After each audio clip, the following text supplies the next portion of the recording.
鸟骑士 JAWS 是一款经典的动作游戏，由 Brilliance Electronics 开发，并在1982年发行。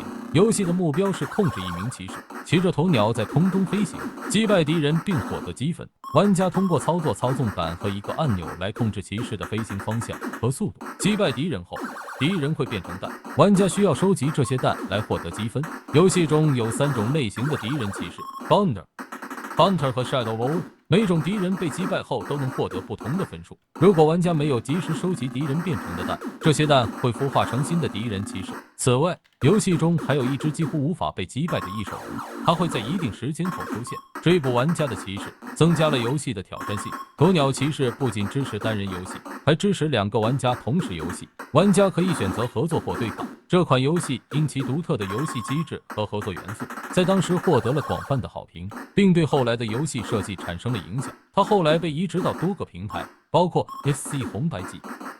好了，今天的节目就到这里，我们下期再见。